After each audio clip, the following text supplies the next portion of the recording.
Hello everyone, welcome to my channel maths with Kunde. हम लोगों ने ऑर्डिनरी डिफरेंशियल इक्वेशन का कोर्स स्टार्ट कर दिया था और बिल्कुल इसको हम लोगों ने ज़ीरो से शुरू किया और इसमें हम लोगों ने कई सारे टॉपिक्स पढ़े और पढ़ते पढ़ते हम लोग जो है यहाँ पर linear differential equations of first order यहाँ तक हम लोग आ चुके हैं। इसको हमने बिल्कुल स्टार्टिंग से ज़ीरो से ऑर्डिनरी डिफरेंशियल इक्वेशन का कोर्स स्टार्ट किया है और इसके लिए एक प्लेलिस्ट बनी हुई है ऑर्डिनरी डिफरेंशियल इक्वेशंस के नाम से। अगर आपने स्टार्टिंग से कोर्स नहीं पढ़ा है तो आप वहां से बिल्कुल स्टार्टिंग से पढ़ सकते हैं। तो वहां उसी के आगे हम लोग पढ़ते पढ़ते इस टॉपिक पर आ चुके हैं। तो इसका हम लोगों ने इस वाली क्लास के आज की क्लास के जस्ट पीछे वाली क्लास में हम लोगों ने इसका कॉन्सेप्ट पढ़ लिया था कि लीनियर डिफरेंशियल इक्वेशंस का जनरल फॉर्म क्या होता है और कैसे किसी डिफरेंशियल इक्वेशन को हम लोग डिटरमाइन कर पाएंगे कि वो क्या है, linear differential equation of first order है, कैसे उसको डिटरमाइन करेंगे और जब डिटरमाइन कर लेंगे तो उसका सोल्यूशन कैसे फाइंड आउट करेंगे। तो सोल्यूशन फाइंड आउट करने के लिए एक हम लोगों ने डेरिवेशन करा था और उसमें एक इंटीग्रेटिंग फैक्टर निकल कर आया था और उसी से हम लोगों ने मल्टीप्लाई करा और फिर गिवन डिफरेंशियल इक्वेशन को आराम से सॉल्व करने का टेक्निक हम लोगों ने निकाल लिया था। तो अगर आपने पिछली वाली क्लास नहीं पढ़ी है तो पहले उसको आप आराम से अच्छे से पढ़ लीजिए, तब उस पर आप क्वेश्चन को कर पाएंगे, क्योंकि इसी वाले टॉपिक पर बेस्ड हम लोग आज एक्सरसाइज स्टार्ट करने जा रहे हैं। क्वेश्चन हम लोग सॉल्व करेंगे और पूरा एक्सरसाइज कंप्लीट करेंगे। तो आज की क्लास में हम इसमें क्वेश्चन नंबर 1 से लेकर 6 तक बताएंगे। आज 6 क्वेश्चन हम लोग सॉल्व करेंगे इस क्लास में। तो अभी हमने यहाँ पर 3 क्वेश्चन लिख रखे हैं, सॉल्व करने के बाद 3 क्वेश्चन और लिखेंगे 4, 5 और 6, क्योंकि थोड़ा सा सॉल्व करने के लिए हमें जगह भी चाहिए, इसलिए हम एक साथ 6 क्वेश्चन पूरे नहीं लिखे हैं। 3 लिखेंगे, सॉल्व करेंगे, फिर 3 लिख के वापस से उसको सॉल्व करेंगे। तो आज की क्लास में 1 से लेकर 6 तक क्वेश्चन कंप्लीट कर दिया जाएगा। तो बिल्कुल भी हम आपका समय खराब नहीं करेंगे और तुरंत तत्काल इसको हम लोग स्टार्ट करते हैं। तो जैसे हम लोगों का यहाँ पर क्वेश्चन नंबर 1 है, तो सबसे पहले हम थोड़ा सा एक बार रिकॉल कर लेते हैं हम लोग कि डिफरेंशियल इक्वेशन अगर लीनियर डिफरेंशियल इक्वेशन है फर्स्ट ऑर्डर का तो वो इस फॉर्म में होता है। ये हम लोगों ने पिछली क्लास में अच्छे तरीके से पढ़ा था। इस फॉर्म में इक्वेशन लिखा होता है तो ये linear differential equation of first order का कहलाता है। तो हमारा क्वेश्चन 1 है। हम लोग जरूरी नहीं कि कोई क्वेश्चन इस तरीके से डायरेक्ट बना हो, कभी कदार उसको इस तरीके से बनाना भी पड़ता है, थोड़ा सा मेहनत उसमें करना पड़ता है। तो हम लोगों का यहाँ पर क्वेश्चन नंबर ये 1 है। ये अभी देखने में हम लोगों का जो ये स्टैंडर्ड इक्वेशन है उससे थोड़ा सा अलग लग रहा है, तो कोई बात नहीं, हम लोग इसको उस तरीके से बना लेंगे। तो एक यहाँ पर आप मेन चीज देख रहे हैं कि यहाँ पर dy/dx अकेले लिखा हुआ है। ये जो हमारा स्टैंडर्ड इक्वेशन है यहाँ पर ये dy/dx के मल्टीप्लाई में कुछ भी नहीं है, तो हमें इसको गिवन क्वेश्चन को उसी तरह बनाना है। तो हमारे मल्टीप्लाई में यहाँ क्या है 1 - x², तो हम लोग 1 - x² से पूरे में डिवाइड कर दें। सबसे पहला काम हम यही करेंगे, dividing throughout by 1 - x² we get. तो सबसे पहले हम लोग 1 - x² से पूरे में डिवाइड करेंगे। जब यहां डिवाइड करेंगे तो ये गायब हो जाएगा, यहां तो रहेगा ही नहीं, और जब यहां आप डिवाइड करेंगे तो ये है 2x अपॉन में 1 - x²। तो ये x वाला हमने एक साथ कर लिया है और y हम मल्टीप्लाई में ही लिखा है, लेकिन इसको हमने एक ब्रैकेट में कर लिया है, जैसे x वाले फंक्शन एक साथ हो जाए। और यहां भी हम लोग डिवाइड करेंगे, x 1 - x² की पावर हाफ पहले से लगा हुआ है और होल अपॉन में 1 - x²। तो अब इसको थोड़ा सा हम लोग अगर एक लाइन और ध्यान दें तो हम इसको कैसे लिख सकते हैं, इसको हम लोग यहां से लिखेंगे, ये हमारा है ddx of y plus 2x upon 1 - x² into y. Is equal to, अब यहाँ पर देखिए इसका कोई पावर नहीं लगा तो इसका पावर 1 है, तो ये पावर 1 है और इसका पावर हाफ, तो ये नीचे जाएगा, तो बेस भाई दोनों का सेम है तो पावर माइनस कर देंगे, तो हम इसको नीचे ले जाकर पावर माइनस कर देंगे, तो ये क्या हो जाएगा 1 में से 1/2 घट जाएगा, तो नीचे पावर 1/2 बचेगा डिनोमिनेटर में, तो ये x upon 1 minus x square का पावर हाफ 1/2 पावर बचेगा डिनोमिनेटर में। तो अब आप देखिए, अब ये इक्वेशन बिल्कुल इसी के तरीके से बन गई, पहले नहीं बनी थी लेकिन इस तरह हमने बना लिया। तो नाउ जब इस तरीके से बन जाए तो अब आप यहाँ पे लिखेंगे now comparing this equation with, किसके साथ कंपेयर करेंगे, ये जो हमारा स्टैंडर्ड इक्वेशन है इसी से हम इसको क्या करेंगे कंपेयर करेंगे, ये इससे कंपेयर करेंगे। तो now comparing this equation with this, तो इससे क्या हमें मिलेगा, तो आप यहां पर देखिए यहां पर y का जो कोफिशिएंट है वो 2x upon 1 minus x square है और यहाँ कोफिशिएंट है px, तो यहां पर हमारे पास क्या मिलेगा, तो ये px is equal to 2x upon 1 minus x square and, और qx की जगह पर आपको क्या मिलेगा, यहां पर देखिए qx की जगह पर ये लिखा हुआ है 1 माइनस एक्स स्क्वायर की पावर हाफ। तो अब यहां पर आप ध्यान दीजिए कि जो qx है ये मतलब x का अलोन फंक्शन है, इसमें y कभी भी मल्टीप्लाई में नहीं हो सकता, ये प्योर x का फंक्शन होना चाहिए। तो अब आपने px और qx निकाल लिया, तो हम लोगों ने पिछली क्लास में पढ़ा था कि इसका जो इंटीग्रेटिंग फैक्टर होता है, इसका इंटीग्रेटिंग फैक्टर हम लोगों ने डिराइव करके निकाला भी था, आप वहां से पढ़ सकते हैं। इसका इंटीग्रेटिंग फैक्टर होता है e का पावर इंटीग्रल px dx, यानी px को x के रिस्पेक्ट में इंटीग्रेट करके e के पावर में चढ़ा देना है, तो इंटीग्रेटिंग फैक्टर आ जाएगा। तो नाउ अब इसका इंटीग्रेटिंग फैक्टर आप निकालेंगे e to the power integral px dx, तो px का वैल्यू क्या है 2x upon 1 minus x square dx। तो अब यहां पर आप देखिए इसको कैसे कैलकुलेट करेंगे, यहां पर आप लोग देख रहे हैं हम लोगों का एक रूल पता है, अगर नीचे यानी डिनोमिनेटर को अगर डिफरेंशिएट करने पर न्यूमरेटर आ जाए तो फिर क्या होता है, जैसे यहाँ पर हम लोग देख रहे हैं, जैसे यहाँ पर मतलब ये अगर नीचे f ऑफ x लिखा है, नीचे f प्राइम x लिखा है, इसको इंटीग्रेट करना है, मतलब अगर नीचे वाले को डिफरेंशिएट करने पर करेक्ट ऊपर वाला आ रहा है तो इसका इंटीग्रेशन हम लोग कैसे लिखते हैं लॉग ऑफ डिनोमिनेटर, यही करते हैं। तो ये हम लोगों को एक बेसिक सा पुराना अपना टेक्निक पता है, तो यहाँ भी वही हो रहा है, नीचे वाले को डिफरेंशिएट करने पर ऊपर वाला आएगा, लेकिन यहाँ पर जब इसको आप डिफरेंशिएट करेंगे 1 माइनस एक्स स्क्वायर को तो माइनस का 2x आएगा, लेकिन आपके पास क्या है प्लस 2x। तो हम लोग क्या काम करें, हम लोग इसको ऐसे बनाएं, क्या बनाएं अपने हिसाब से हम लोग इसको बनाएंगे जैसा काम है। तो ये हमारा 2x है, तो हम लोग यहाँ पर एक माइनस लगा लेंगे और एक माइनस बाहर कर दें, तो ये माइनस माइनस क्या हो जाएगा प्लस हो जाएगा। जब ये माइनस इंटीग्रल के बाहर आएगा तो माइनस माइनस प्लस ये पहले की तरह वापस से बन जाएगा। इससे क्या फायदा हुआ, इससे ये फायदा हुआ कि अब नीचे वाले को डिफरेंशिएट करेंगे तो करेक्ट ऊपर वाला आएगा, तो इसका इंटीग्रेशन हो जाएगा लॉग ऑफ नीचे वाला यानी डिनोमिनेटर, ये काम बन गया ये रूल के हिसाब से। तो अब इसमें यही होता है, इंटीग्रेटिंग फैक्टर अगर आपने निकाल लिया अच्छे से तो फिर काम बहुत आसान हो जाता है। ये जो लगा हुआ है माइनस, ये माइनस का मतलब -1, तो -1 जो है ये इसकी पावर में लग जाएगा भाई, जो कोफिशिएंट है लॉग का वो पावर में चला जाएगा। अब यहाँ जो लॉग लिखा है ये नेचुरल लॉग है, तो नेचुरल लॉग का बेस जो है इसको आप ln भी लिख सकते हैं, एक्चुअल में ln लिखा रहता है, लॉग भी लिख सकते हैं, कोई दिक्कत वाली बात नहीं है।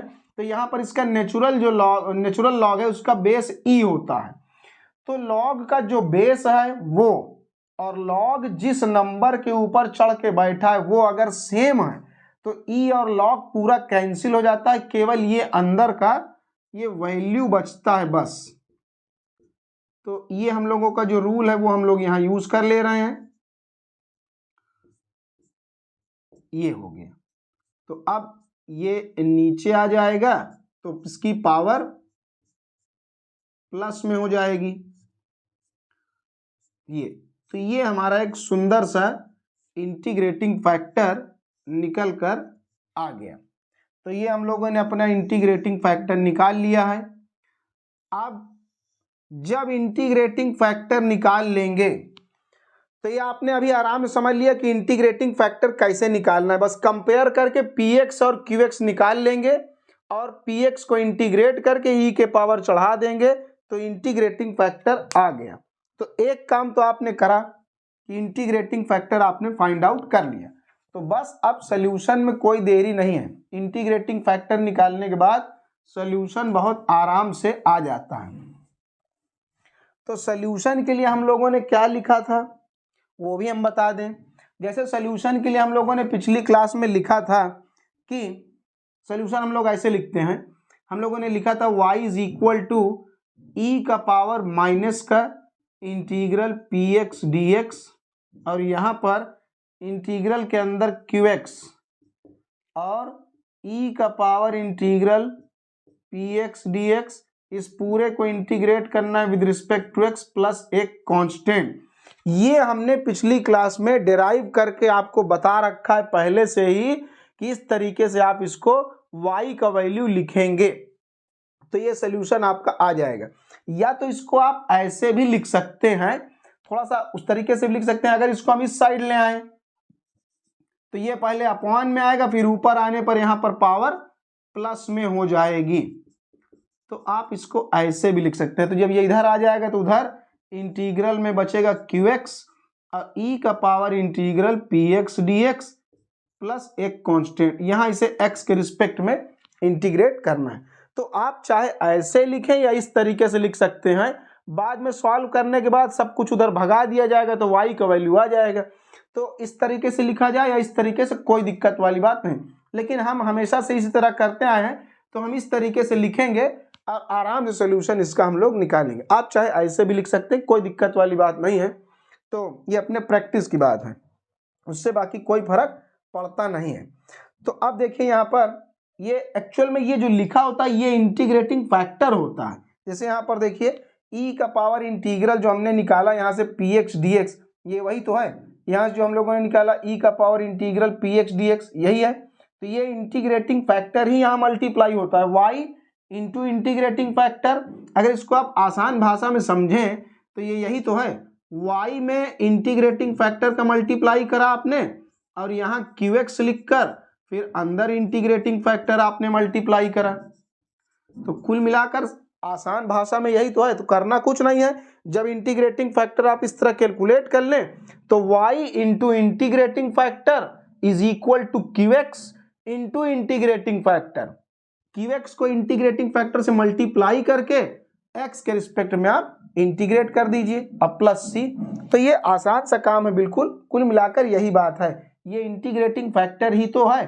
तो ये इस तरीके से लिख देने से थोड़ा सा हमारे हिसाब से समझने में और अच्छा लगता है और आसान लगता है। तो बस हो गया काम। तो now its solution is given by। तो अब इसका सॉल्यूशन आप कैसे लिखेंगे, इसी तरीके से हम लोग बार बार लिखेंगे। आप यहाँ पर एक बार आराम से आप समझ चुके हैं ये बात। तो यहाँ पर क्या है, y इंटू में इंटीग्रेटिंग फैक्टर। तो इंटीग्रेटिंग फैक्टर ये हम लोगों ने निकाल दिया है। y इंटू में इंटीग्रेटिंग फैक्टर, फिर यहाँ पर इक्वल में इंटीग्रल में qx, यहाँ पर इंटीग्रल में qx क्या है आपका, qx हमने अभी निकाला, ये है qx x upon 1 minus x square की पावर हाफ बस बहुत आसान है। क्यू एक्स आपने लिखा, इनटू में इंटीग्रेटिंग फैक्टर, इंटीग्रेटिंग फैक्टर यही है आपका 1/1 माइनस एक्स स्क्वायर, इसको एक्स के रिस्पेक्ट में इंटीग्रेट कर देंगे और एक कांस्टेंट, बस हो गया काम। केवल ये इंटीग्रल कैलकुलेट करना है, आंसर तुरंत आ जाएगा। तो ये y इंटू 1 है, तो मतलब वही हुआ कि y के अपॉन में 1 माइनस एक्स स्क्वायर, और यहां पर देखिए आप ये x लिखा है ऊपर डिनोमिनेटर में, मतलब न्यूमरेटर में x यहां पर लिखा हुआ है, ऊपर लिखा है न्यूमरेटर में। यहां पर बेस सेम है तो दोनों का पावर ऐड हो जाएगा, ये 1/2 पावर है और ये 1 है, तो ये बन जाएगा 1 माइनस एक्स स्क्वायर का पावर 3/2, पावर ऐड हो जाएगी। तो बस अब यहाँ पर हम लोग एक सब्स्टिट्यूशन कर देंगे और बिल्कुल आसानी से ये कैलकुलेशन हो जाएगा। हम लोग यहाँ पर लेट कर लेंगे 1 minus x square is equal to t square. 1 minus x square की जगह हम लोग टी स्क्वायर अज्यूम कर लेंगे। स्क्वायर इसलिए अज्यूम करेंगे कि जब यहाँ पर स्क्वायर रखें तो ये 1/2 पावर आराम से कैंसिल हो जाए, और कोई दिक्कत वाली बात नहीं। आप चाहें तो टी भी मान सकते हैं। तो इसको हम डिफ्रेंशिएट करेंगे विद रिस्पेक्ट टू टी, तो 1 का हो जाएगा 0 और ये हो जाएगा 2x, x को t के रिस्पेक्ट में करेंगे और इधर 2t के रिस्पेक्ट में तो 2t ही आ जाएगा। उसके बाद ये है वही माइनस का 2x dx by dt is equal to 2t, तो 2 से 2 कैंसिल और यहां से x इंटू डी एक्स, 2 से 2 कैंसिल हो जाएगा तो ये उधर चला जाएगा t dt, और ये माइनस को हम उधर शिफ्ट करेंगे तो x dx की जगह पर आपके पास क्या मिला, माइनस का t dt। सो दैट अब ये इंटीग्रल है, इसमें हम लोग वैल्यूज को पुट कर देंगे। ये हम यहां से रफ कर दे रहे हैं।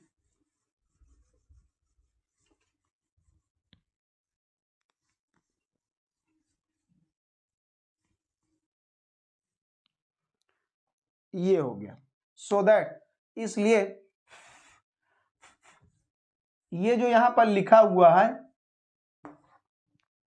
ये आपका अपनी जगह पर वैसे का वैसे रहेगा, इसमें आपको कुछ करना नहीं है। y/1 माइनस एक्स स्क्वायर ये अपनी जगह पर पड़ा है, और यहां इंटीग्रल में x dx की जगह आपने क्या निकाला, minus T D T, minus बाहर कर दिया टी डी टी, सब्स्टिट्यूशन की तरीके से है ये। और यहाँ 1 माइनस एक्स स्क्वायर की जगह टी स्क्वायर और पावर 3/2 पहले से लगा हुआ है तो 2 से 2 कैंसिल हो जाएगा, तो ये क्या बचेगा यहाँ से y/1 माइनस एक्स स्क्वायर, और ये माइनस आपका बाहर पड़ा हुआ है टी डी टी, और नीचे यहां से टी क्यूब बचेगा, तो टी क्यूब बचेगा तो ये कैंसिल हो जाएगा। y/1 minus x square minus का ये हो जाएगा D T upon T square.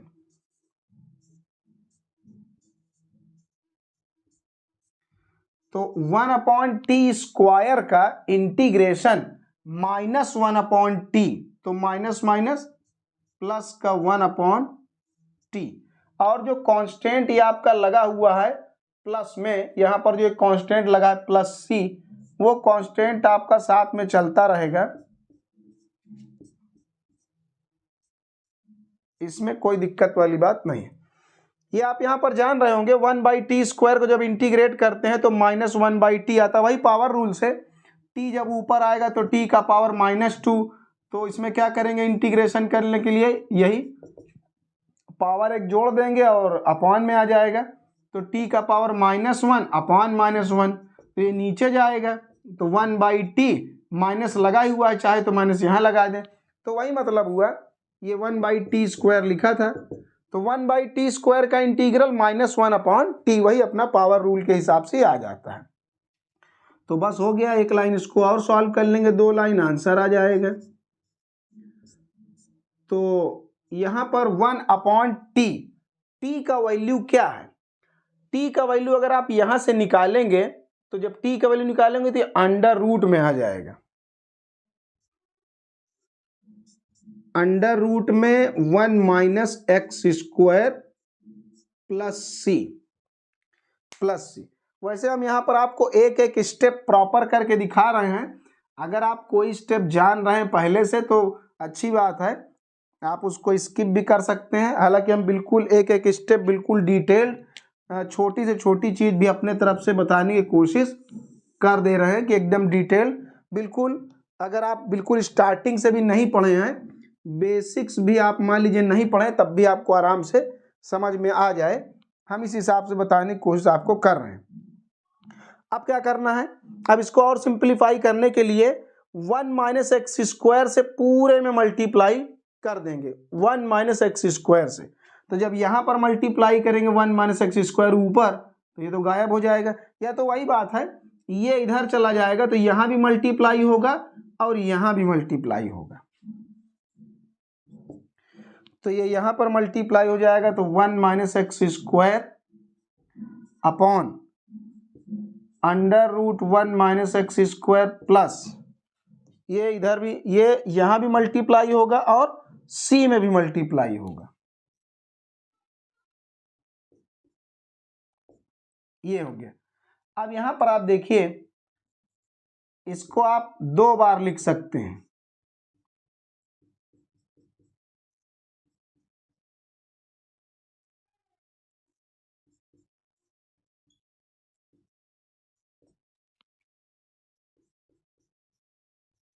ये भाई ये root into root, root cancel होकर वापस से ये बन जाएगा, तो एक बार ये कैंसिल हो जाएगा तो थोड़ा ज़्यादा सिंप्लीफाइड ये दिखेगा।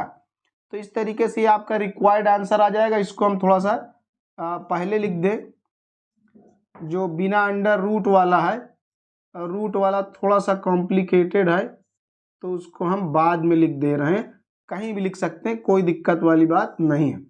तो इस तरीके से ये आपका रिक्वायर्ड सॉल्यूशन आ जाएगा क्वेश्चन नंबर 1 का।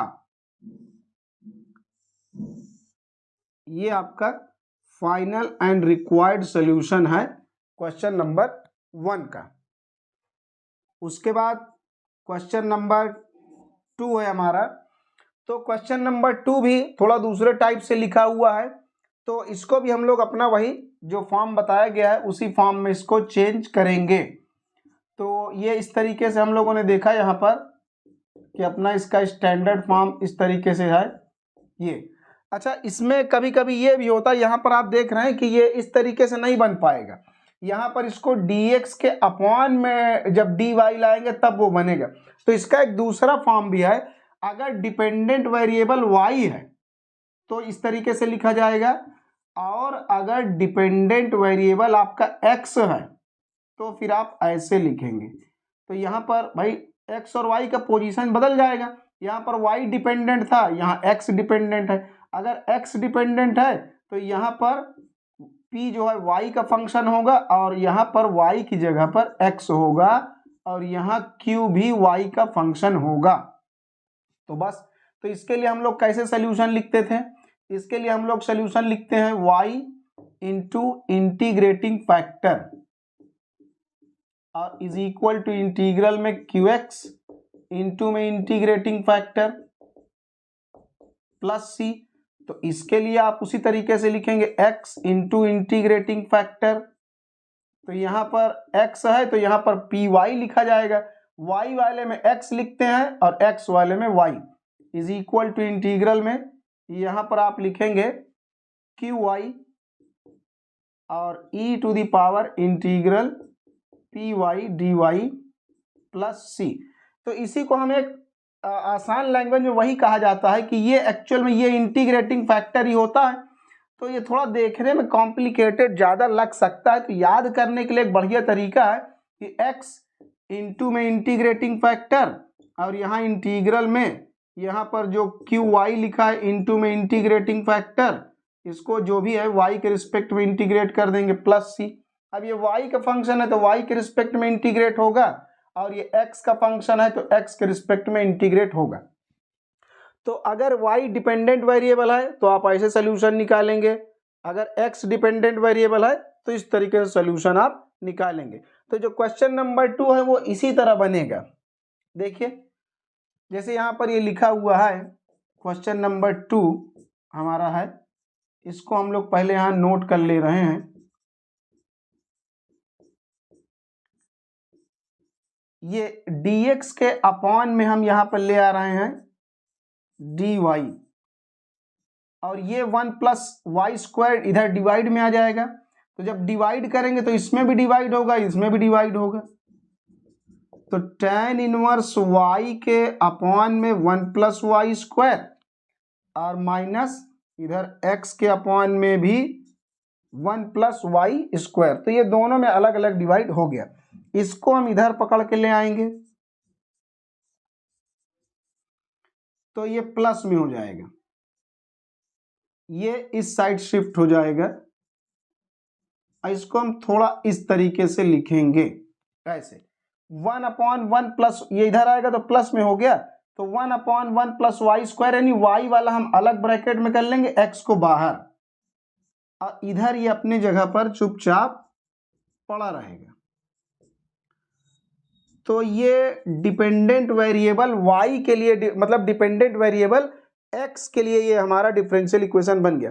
अब इसको आप मैच कराइए, ये आपका बिल्कुल मैच कर रहा है इस वाले से। यहाँ dx अपॉन dy, यहाँ dx अपॉन dy, यहाँ पर py यानी y का कोई फंक्शन, तो py की जगह ये लिखा है 1 अपॉन 1 प्लस वाई स्क्वायर, फिर इक्वल में qy, दूसरा कोई y का फंक्शन, तो यहाँ ये पूरा qy है y का फंक्शन। तो यहाँ आप ध्यान रखिए कि जैसे आपने फर्स्ट काइंड में पढ़ा था कि यहाँ पर x का अलोन फंक्शन होना चाहिए, उसी तरह यहाँ सेकंड काइंड में यानी जब x डिपेंडेंट वेरिएबल है तो यहाँ y का प्योर फंक्शन होना चाहिए।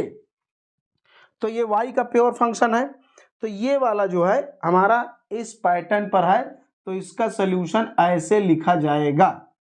तो बस, तो इसके लिए हमें क्या चाहिए, पहले हमें py और qy चाहिए। तो अब हम लोग आगे अपना लिखेंगे, कंपेयरिंग दिस इक्वेशन बाई, किसके साथ कंपेयर करेंगे हम लोग, dx upon dy plus py into में x is equal to qy। तो कंपेयरिंग दिस इक्वेशन बाई, ये इससे कंपेयर करेंगे, वी गेट, तो हमें क्या यहां पर मिलेगा, py की जगह आपके पास यहां क्या लिखा है 1 upon 1 plus y square, and और qy की जगह आपके पास क्या लिखा है यहां tan inverse y upon 1 plus y square, ये लिखा हुआ है।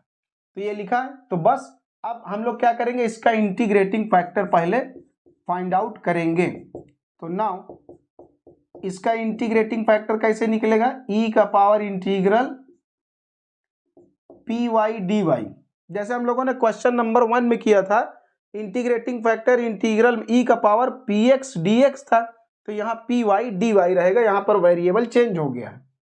तो बस py की जगह आपके पास क्या है 1 अपॉन 1 प्लस वाई स्क्वायर, तो 1 अपॉन 1 प्लस वाई स्क्वायर का इंटीग्रेशन होगा tan इनवर्स y, जैसे आप लोग जनरली यही पढ़ते हैं x के टर्म्स में, 1 अपॉन 1 प्लस एक्स स्क्वायर का tan इनवर्स x, तो यहाँ y लिखा है तो y के टर्म्स में लिखा जाएगा।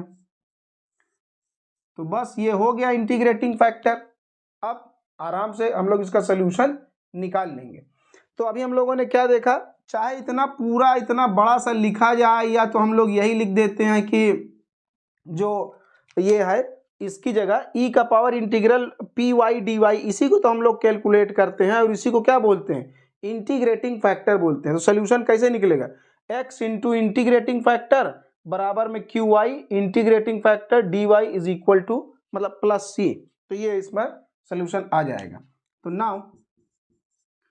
Now it's required solution is, तो इसका रिक्वायर्ड सोल्यूशन क्या होगा यहाँ पर, x इंटू में इंटीग्रेटिंग फैक्टर कौन है, e का power tan inverse y, x into में इंटीग्रेटिंग फैक्टर यहां लिखा हुआ है, फिर यहां पर qy की जगह ये लिखा है tan inverse y upon 1 plus y square into में इंटीग्रेटिंग फैक्टर यही है हमारा e का पावर tan इनवर्स y, और इसे y के रिस्पेक्ट में इंटीग्रेट करेंगे प्लस c। तो बस अब काम आसान हो गया, केवल इंटीग्रेशन करना होता है, बस इंटीग्रेटिंग फैक्टर आपने निकाल लिया तो केवल एक इंटीग्रल कैलकुलेट करना होता है। जैसे यहाँ पर ये इंटीग्रल है, ये कैलकुलेट कर लिया आपने और आपको सॉल्यूशन तुरंत मिल जाएगा। तो इसमें ज़्यादा देर नहीं लगती है, केवल इंटीग्रेटिंग फैक्टर पता लगाने में ही समय आपको लगता है। तो इसके लिए हम लोग यहाँ पर सब्स्टिट्यूशन करेंगे, लेट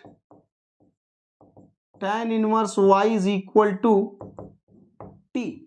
तो tan इनवर्स y की जगह हम लोग t अज्यूम कर लेंगे, तो अज्यूम कर लिया। तो अब यहाँ से क्या होगा, इसको हम लोग डिफ्रेंशिएट करके यहाँ से dy का वैल्यू निकालेंगे। तो tan इनवर्स y का हो जाएगा 1/1 प्लस वाई स्क्वायर, फिर y को करेंगे तो dy बाय dt, और इधर t को t के रिस्पेक्ट में करेंगे तो 1 आ जाएगा। तो यहाँ से 1/1 प्लस वाई स्क्वायर और dy इज इक्वल टू क्या आ गया, dt। तो बस dy और अपॉन में क्या चीज आया यहाँ पर, dy को हटाना है और अपॉन में 1 प्लस वाई स्क्वायर को हटाना है, और वहां क्या लिख देना है, dt। ये हम लोग को करना है। तो सो दैट यहाँ पर x इंटू ई का पावर tan इनवर्स y, और यहाँ हम लोग सब्स्टिट्यूशन करेंगे, dy upon 1 plus y square को हटाकर वहां आपको dt लिख देना है, प्लस c अपनी जगह पर है। तो यहाँ से dy हट गया, 1 प्लस वाई स्क्वायर हट गया, tan इनवर्स y की जगह हमने क्या सब्स्टिट्यूशन करा है, t, और यहाँ भी tan इनवर्स y की जगह पर t। तो ये बहुत आसान इंटीग्रल है। इसके लिए आपने इंटीग्रल पढ़ा होगा, इसके लिए बहुत बढ़िया तरीका है। जैसे अगर e का पावर x लिखा है और इनटू में कोई भी पॉलिनोमियल लिखा है, जैसे x का पावर अगर 3 लिखा हो, तो तुरंत इसका इंटीग्रल हम लोग कैसे निकालते हैं, तो क्या करते हैं, e का पावर x बाहर लिखेंगे, पहले लिखेंगे x क्यूब, e का पावर x बाहर लिखना, इसको x क्यूब लिखेंगे, फिर इसको एक बार डिफरेंशिएट करेंगे, फिर इसको डिफरेंशिएट करेंगे, इसको फिर डिफरेंशिएट करेंगे जब तक कांस्टेंट ना आ जाए। और साइन कैसे लगाना है, प्लस माइनस, हो गया इंटीग्रेशन एक लाइन में। तो इसका हम लोग इस तरीके से इंटीग्रेशन निकालेंगे। तो वैसे ये भी होगा, तो इसी तरीके से मतलब यहाँ से पर आप इतना लंबा वो बेसिक सा चीज वहां पर लेकर आप चाहे मत करिए, इंटीग्रेशन बाय पार्ट्स उसमें लगाने के लिए e का पावर t आप बाहर लिखिए, अब ब्रैकेट में जो फंक्शन गिवन है वो लिखेंगे t, और इसको डिफरेंशिएट कर देंगे 1, कांस्टेंट पहली बार में आ जाएगा, प्लस माइनस, जैसे यहाँ चल रहा था प्लस माइनस हो गया एक लाइन में इंटीग्रेशन। तो ये तो t का पावर 1 ही था, तो हो गया इंटीग्रेशन। तो ये आप टेक्निक यहाँ तुरंत लगाइए, इसमें इंटीग्रेशन बाय पार्ट्स लगाने की कोई जरूरत नहीं है, समय लेगा काफी ज्यादा वो। तो ये है, तो आप चाहे तो आराम से अपने हिसाब से इसको इंटीग्रेट करिए, कोई दिक्कत वाली बात नहीं, ये आ जाएगा। अब यहाँ पर इसकी जो ओरिजिनल वैल्यूज हैं वो यहाँ पर आप सब्स्टिट्यूट कर दीजिए, t की जगह पर tan इनवर्स y, तो यहाँ tan इनवर्स y, और ब्रैकेट में यहाँ भी t है तो यहाँ भी tan inverse y -1 plus c। अब यहाँ पर डिपेंडेंट वेरिएबल कौन है? x है। तो यानी x की वैल्यू हमें फाइंड आउट करनी है। तो x का वैल्यू फाइंड आउट करना है तो ये इसके मल्टीप्लाई में है, तो ये इधर डिवाइड में आ जाएगा। जब ये इधर डिवाइड में आएगा तो इसको भी डिवाइड करेगा और c को भी डिवाइड करेगा, तो ये इधर डिवाइड में, जब इसको डिवाइड करेगा तो सेम सेम है, तो ये पूरा गायब हो जाएगा। tan इनवर्स y -1 बचेगा प्लस ये इधर डिवाइड में आएगा इसके अपॉन में, तो ये कैंसिल, और यहाँ ये c के अपॉन में आ जाएगा e का पावर tan इनवर्स y। तो बस इसको अगर हम ऊपर ले आए तो ये माइनस में हो जाएगा, c इंटू ई का पावर माइनस का tan इनवर्स y। ये हमने पहले ही लिख दिया है, और फिर उसके बाद ये सब तो अपना लिखे हुए हैं, प्लस का tan inverse y and minus का 1। तो ये आपका x का वैल्यू जो है आ जाएगा। x ही यहाँ डिपेंडेंट वेरिएबल था, तो जो डिपेंडेंट वेरिएबल है उसी के लिए तो डिफरेंशियल इक्वेशन सॉल्व करना है। जैसे इसके पहले क्वेश्चन नंबर 1 था, तो क्वेश्चन नंबर 1 का डिपेंडेंट वेरिएबल y था, तो हमने उसको y के लिए सॉल्व करा था। तो इस तरीके से आपका रिक्वायर्ड सॉल्यूशन क्वेश्चन नंबर 2 का सुंदर सा आंसर आ जाएगा। उसके बाद हमारा यहाँ पर क्वेश्चन नंबर 3 है। क्वेश्चन नंबर 3 में यहाँ पर देखिए डिपेंडेंट वेरिएबल हमारा x है, इसका मतलब x के लिए इसको सॉल्व करेंगे, मतलब x का वैल्यू फाइंड आउट करेंगे। तो इसमें कोई दिक्कत वाली बात नहीं। जैसे यहाँ पर dy/dx लिखा होता था तो वो इस तरीके से रहता था, dy/dx प्लस यहाँ पर px इंटू में यहाँ एक y इज इक्वल टू यहाँ पर qx। तो बिल्कुल कोई दिक्कत वाली बात नहीं। इसी के करस्पॉन्डिंग x और t में अगर लिखना हो तो यहाँ क्या लिखा जाएगा? यहाँ लिखेंगे dx/dt प्लस यहाँ पर देखिए जो इंडिपेंडेंट वेरिएबल है उसी का फंक्शन यहाँ होना चाहिए। तो यहाँ इंडिपेंडेंट वेरिएबल t है, तो यानी यहाँ पर t का फंक्शन होना चाहिए, और यहाँ पर डिपेंडेंट वेरिएबल है, यहाँ पर डिपेंडेंट वेरिएबल y, तो यहाँ y, तो यहाँ x है, तो यहाँ x, और यहाँ पर q ऑफ t। तो कुल मिलाकर बात ये है कि आपको इसमें डिपेंडेंट वेरिएबल बस एक ही जगह देखने को मिलेगा, यहाँ पर जो डिपेंडेंट वेरिएबल होगा मल्टीप्लाई में यहाँ दिखेगा। तो यहाँ डिपेंडेंट वेरिएबल x था तो आपको यहाँ मिला, बाकी ये भी प्योर फंक्शन होगा इंडिपेंडेंट वेरिएबल, यानी जो डिनोमिनेटर में जिसके रिस्पेक्ट में डिफरेंशिएट करते हैं। तो जैसे यहाँ पर x के रिस्पेक्ट में और x के रिस्पेक्ट में था, वैसे यहाँ भी t और t के रिस्पेक्ट में था, तो कोई दिक्कत वाली बात नहीं। तो इसको हम इस तरीके से इस पैटर्न में इसको लाएंगे। तो यहाँ पर हमारा क्वेश्चन लिखा है t dx/dt is equal to 6t e का power 2t plus x 2t minus 1। तो यहाँ पर आप देखिए कि dx/dt जो डेरिवेटिव वाला टर्म है वो बिल्कुल अकेला होना चाहिए, उसमें कुछ मल्टीप्लाई में नहीं होना चाहिए। तो इसका मतलब t यहाँ पे है तो हम t से पूरे में डिवाइड करें, t से डिवाइड कर देंगे पूरे में। तो जब यहाँ डिवाइड करेंगे तो t गायब हो जाएगा, यहाँ डिवाइड करेंगे तो यहाँ भी t जो मल्टीप्लाई में है वो गायब हो जाएगा, केवल 6 और e का पावर 2t बचेगा। और यहाँ भी आप डिवाइड करेंगे, x तो अलग वेरिएबल है तो ये पड़ा रहेगा, t का यहाँ डिवाइड हम दोनों में ब्रैकेट के अंदर अलग अलग कर देंगे, तो ये हो जाएगा 2 माइनस 1/t, ऐसा बन जाएगा। तो अब ये बिल्कुल उसी पैटर्न में आ गया है, लेकिन थोड़ा सा यहाँ कष्ट है कि हम इसको इधर ले आए। तो ये हम इधर ले आ रहे हैं, तो जब ये इस साइड यहाँ पर आएगा तो ये आपका हो जाएगा माइनस में, और ये हो गया 6 टाइम्स e का पावर 2t। अब देखिए बिल्कुल उसी तरीके से ये बन गया है, यहाँ पर t का फंक्शन होना चाहिए और यहाँ भी t का फंक्शन होना चाहिए, और एक x यहाँ मल्टीप्लाई में, जैसा हमने यहाँ पर अभी बताया। तो थोड़ा सा इसको हम और एक लाइन में लिखेंगे, जैसे बिल्कुल एकदम सुंदर दिखने लगे। यहाँ जो ब्रैकेट है इसमें हम माइनस कॉमन ले लेंगे। माइनस जब आप कॉमन लेंगे तो 1 माइनस टी जो है ये आपका प्लस में हो जाएगा और 2 आपका माइनस में हो जाएगा। माइनस हम लोग कॉमन ले रहे हैं तो 2 हो गया माइनस में, 1/t प्लस में। जब माइनस कॉमन होकर बाहर आएगा तो ये प्लस बन जाएगा और x ये लिखा ही हुआ है इक्वल में 6e⁻²t।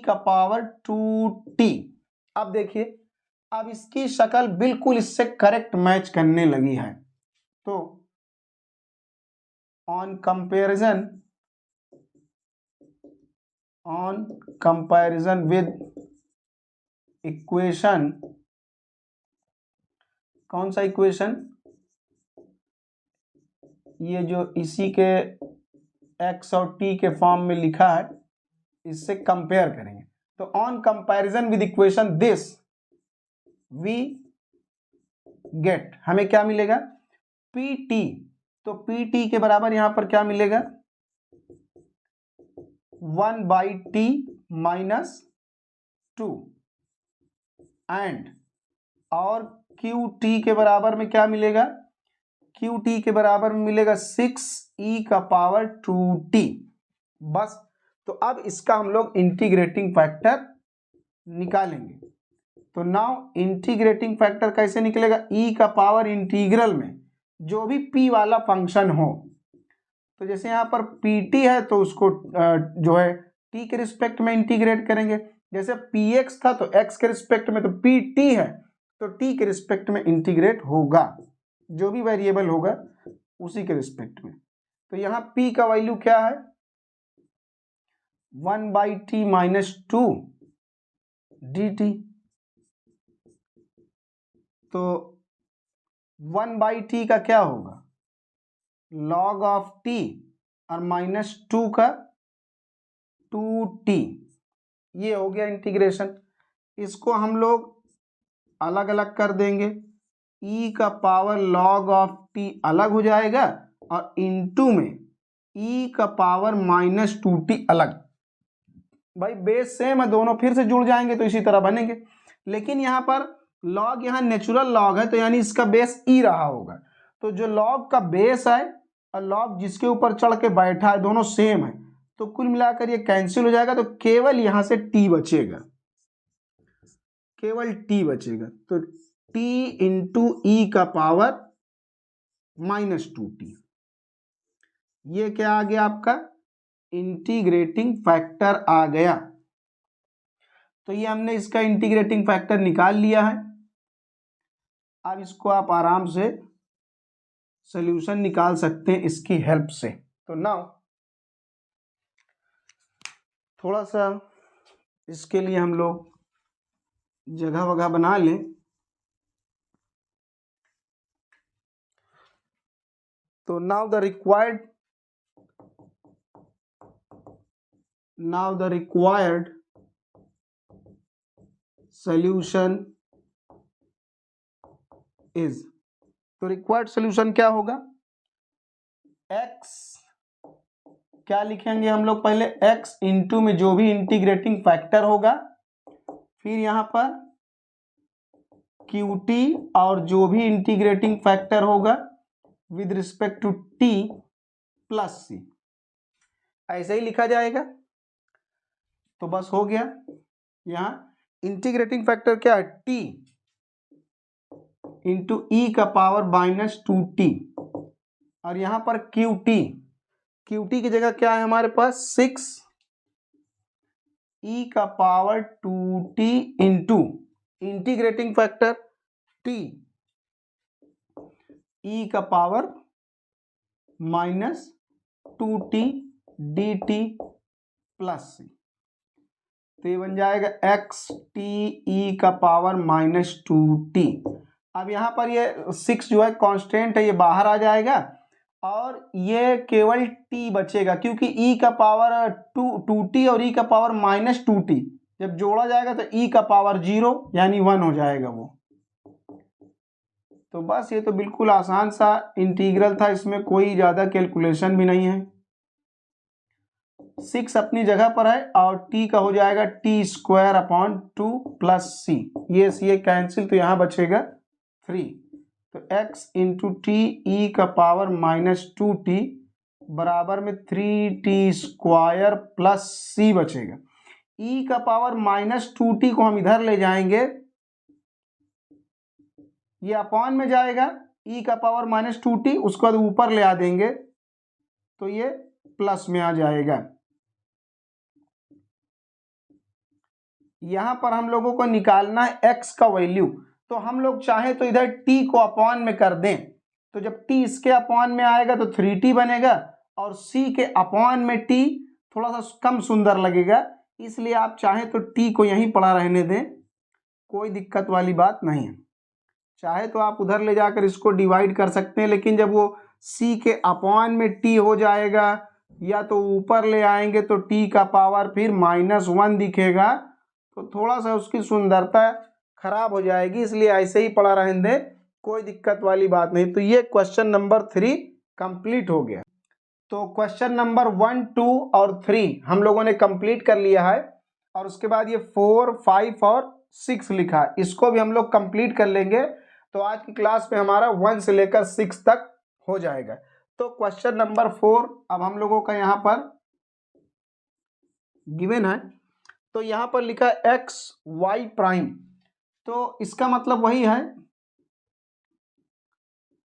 y' का मतलब यहाँ पर dy/dx है, माइनस का यहाँ पर 3y = x का पावर 4 और ब्रैकेट में e⁻x + cos(x) माइनस का 2 × x², ये गिवन है।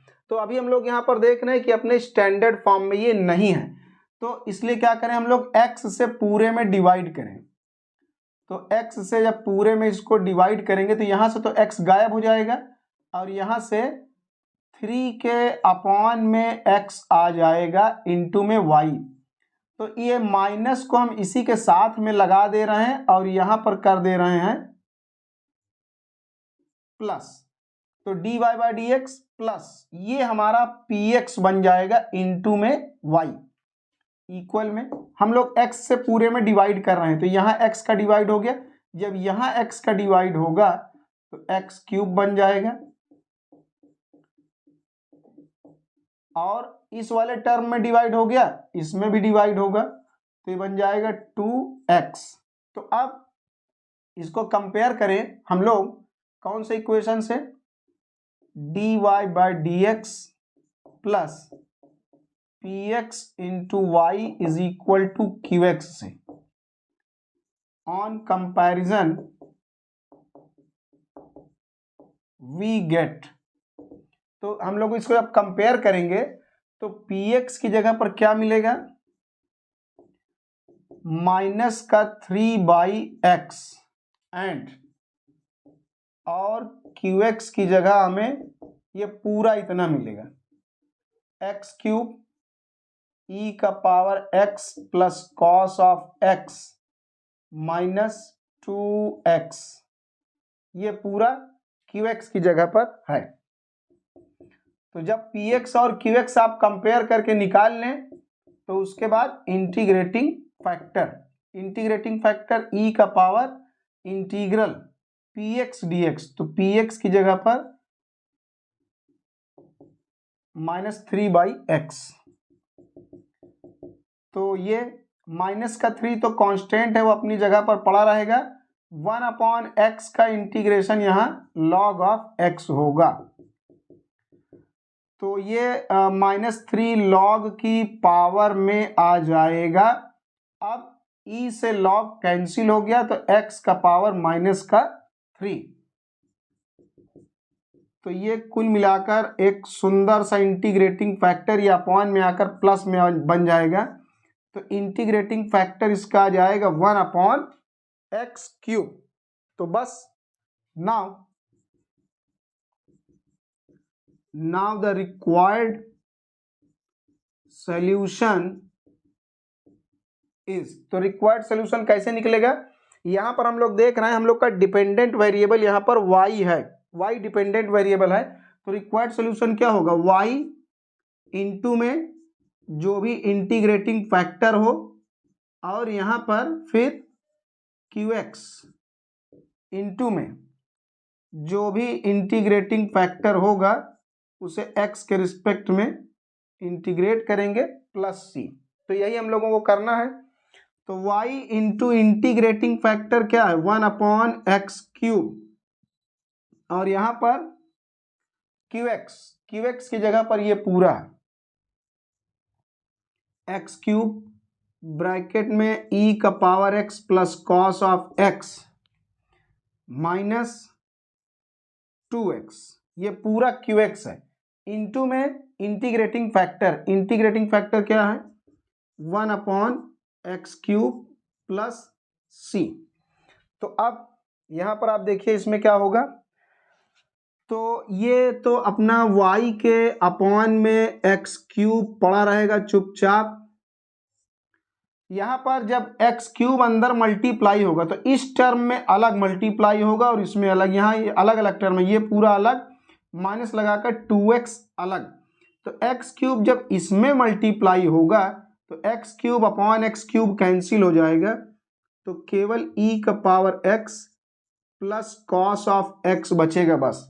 और जब यहाँ डिवाइड होगा तो माइनस का 2 अपॉन में x² बचेगा, ये बचेगा। तो इसे हमें पूरा इंटीग्रेट करना है विद रिस्पेक्ट टू x, अब प्लस यहाँ पर c। तो अब इसको हम लोग यहाँ पर इंटीग्रेट करके लिख देंगे, तो ये y अपॉन में x³ तो लिखा हुआ है, यहाँ इंटीग्रेट करेंगे तो e की पावर x का इंटीग्रेशन e का पावर x होगा प्लस cos x का हो जाएगा साइन ऑफ x, और यहाँ पर जो 2 है, 2 तो कांस्टेंट है, वो अपनी जगह पर चुपचाप पड़ा रहेगा, उसको तो हमें कुछ करना नहीं है। और ये 1/x² है, जब अपॉन में x² तो 1/x² का इंटीग्रेशन माइनस 1/x, तो माइनस पहले से लगा है तो माइनस माइनस प्लस का 1/x, यानी वो अपॉन में x आ जाएगा प्लस जो कांस्टेंट है वो अपनी जगह पर पड़ा रहेगा। तो ये हमारा सोल्यूशन आ गया। लेकिन इस क्वेश्चन में इनिशियल वैल्यू गिवन है जिससे हम c का वैल्यू निकाल पाए।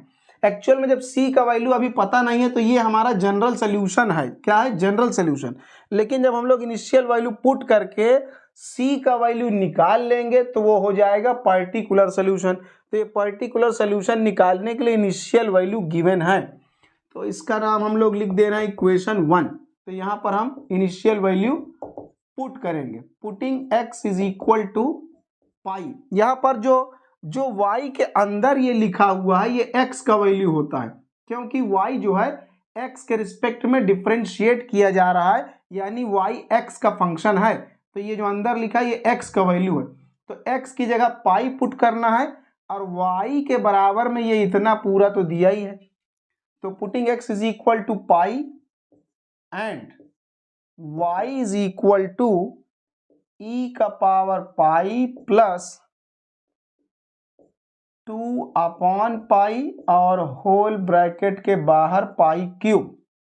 तो ये पुट करेंगे, तो यहाँ पर जब पुट करेंगे तो यहाँ इक्वेशन में y की जगह पर ये पूरा जाकर फिट हो जाएगा, e का पावर पाई प्लस 2/पाई एंड यहाँ π³।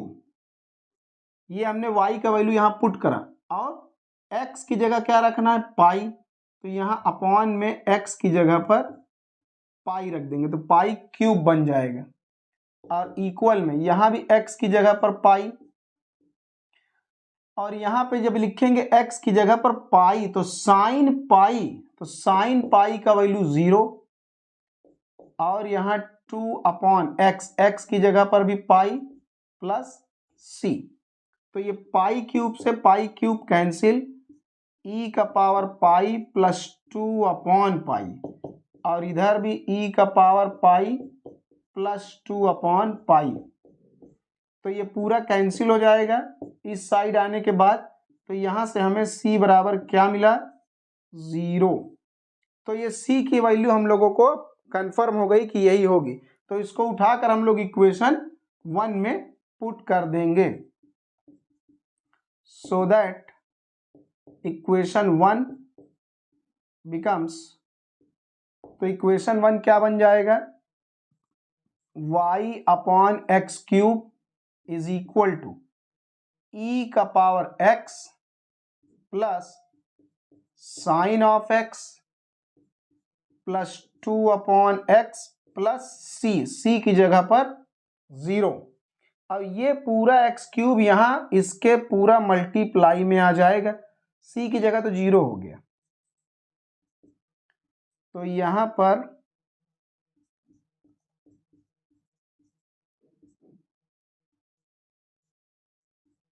इतने पूरे के ये मल्टीप्लाई में आ जाएगा एक्स क्यूब। तो एक्स क्यूब को हम लोग मल्टीप्लाई करेंगे, इतने में अलग मल्टीप्लाई कर देंगे, e का power x plus sign x, इसमें हमने अलग मल्टीप्लाई कर दिया एक्स क्यूब, और इस वाले में अलग। अलग इसलिए क्योंकि यहाँ पर जब ये मल्टीप्लाई होगा तो एक एक्स कैंसिल हो जाएगा, तो उसके अपॉन वाला x जो है जब कैंसिल हो जाएगा तो थोड़ा सा वो ज़्यादा सुंदर लगने लगेगा, तो सिंप्लीफाइड वो लगेगा। तो ये बन जाएगा आपका 2x स्क्वायर। इस तरीके से आप पूरे के बाहर भी यहाँ लिख सकते थे, लेकिन इसको जब इसमें अलग मल्टीप्लाई कर देंगे तो अपॉन वाला x हट जाएगा। तो जब अपॉन में हट जाएगा तो थोड़ा सा और देखने में वो सुंदर लगेगा, मतलब सिंप्लीफाइड लगेगा, इसलिए आपने इस तरीके से इसको बना लिया। तो ये क्वेश्चन नंबर 4 का रिक्वायर्ड सॉल्यूशन आपके सामने प्रकट हो जाएगा। तो अब हम लोगों का क्वेश्चन नंबर 5 है, ये एक वर्ड प्रॉब्लम है। तो पहले इस वर्ड प्रॉब्लम की हेल्प से हम लोग लीनियर डिफरेंशियल इक्वेशन को बनाएंगे, उसके बाद सॉल्व करेंगे, तो कोई दिक्कत नहीं है। यहाँ पर बताया है a body of mass m, एक बॉडी है जिसका मास m है, is dropped from rest, rest से ऊपर से एक बॉडी को इसे रिलीज कर दिया गया, कितनी ऊंचाई से, h0, मतलब जमीन से h0 की ऊंचाई पर एक बॉडी थी, वहां से उसको ड्रॉप कर दिया गया। ड्रॉप करने का मतलब बिना धक्का मारे ऐसे रिलीज कर दिया गया, बस चुपचाप। तो अब वो चुपचाप जब गिरेगी तो केवल ग्रेविटी के अंडर इफेक्ट में गिरेगी बस। तो यहाँ पर बताया है और भी चीजें वहां पर काम करेंगे, एयर का रेजिस्टेंस काम करेगा, ये सब चीजें भी, और जो उसमें फ्रिक्शन फोर्स होगा वो सब भी काम करेगा, लेकिन हम लोग को वो अज्यूम करना है जो यहाँ बताया है। तो इन अर्थ एटमॉस्फेयर, तो अर्थ के एटमॉस्फेयर में वो बॉडी h0 की ऊंचाई से गिरने लगी है। एज्यूमिंग दैट, और ये हमें अज्यूम करना है कि बॉडी फॉल्स वर्टिकली, हमें ये मानना है कि बॉडी वर्टिकली नीचे गिरेगी, बिल्कुल स्ट्रेट नीचे गिरेगी, under the action of earth gravity, gravity के इफेक्ट पे वो नीचे गिरेगी, and neglecting all other effect, और सभी इफेक्ट को नेग्लेक्ट करना है एक्सेप्ट, लेकिन किसको, एयर रेजिस्टेंस को छोड़कर, यानी एयर के रेजिस्टेंस को हमें कंसिडर करना है और सब चीज को छोड़ देना है। तो दो चीज यहाँ पर कंसिडर करने को कहा, एक अर्थ के ग्रेविटी को, और एक्सेप्ट मतलब यहाँ छोड़ना नहीं है, किसको नहीं छोड़ना, एयर रेजिस्टेंस को नहीं छोड़ना है। तो ग्रेविटी का इफेक्ट और एयर का रेजिस्टेंस, दो चीज हमें ध्यान देना है, विच इज प्रपोजनल टू, कौन, जो एयर का रेजिस्टेंस है वो प्रपोजनल है किसके, टू इट्स वेलोसिटी, जिस वेलोसिटी से बॉडी गिरेगी उसके डायरेक्टली प्रोपोर्शनल है एयर रेजिस्टेंस। तो फाइंड करना इसकी height h at any subsequent time, किसी भी टाइम पर h हाइट उसका निकालकर बताना है, किसी टाइम t पर वो कितनी हाइट h पर फॉल कर चुका है वो निकाल कर हमें बताना है। तो सबसे पहले हम लोग यहाँ पर कुछ थोड़ा सा एक आइडिया ले लें, जैसे ये जमीन से, ये हमारा मान लीजिए जमीन है या जो भी ग्राउंड लेवल है, और ये ऊंचाई है, तो इसके बीच की ऊंचाई पहले से बताया है h0 ऊंचाई है, और यहाँ से m मास वाली बॉडी को रिलीज कर दिया गया, छोड़ दिया गया, धक्का नहीं मारा गया, फ्री फॉल यानी जिसमें हम लोग इनिशियल वेलोसिटी 0 लेते हैं वैसा यहाँ किया गया। तो अब जब ये बॉडी नीचे की तरफ गिरेगी तो सबसे पहले तो इस पर ग्रेविटी काम करेगी, तो उसको हम लिख दे रहे हैं एफ जी, ग्रेविटेशनल फोर्स। जी मतलब ग्रेविटेशनल, एफ मतलब फोर्स। तो ग्रेविटेशनल फोर्स तो m इंटू जी के बराबर डाउनवर्ड नीचे की तरफ काम करेगा। और यहाँ पर बताया है कि एक फोर्स और है रजिस्टिव फोर्स, यानी एयर का रजिस्टेंस यहाँ बताया है। एयर का रजिस्टेंस जो है वेलोसिटी के डायरेक्टली प्रोपोर्शनल है, ऐसा क्वेश्चन में कह रहा है कि air resistance which is proportional to its velocity. Air resistance velocity के प्रोपोर्शनल है, तो जब प्रोपोर्शनल का साइन हटाएंगे तो एक कोई कांस्टेंट आ जाएगा के। तो जो ये रजिस्टेंस है, बॉडी गिर रही है नीचे तो रजिस्टेंस कहाँ लगेगा, ऊपर, क्योंकि रजिस्टेंस हमेशा मोशन को अपोज करता है। लेकिन फिर भी बॉडी गिरेगी कहाँ, बॉडी कुल मिलाकर गिरेगी नीचे ही।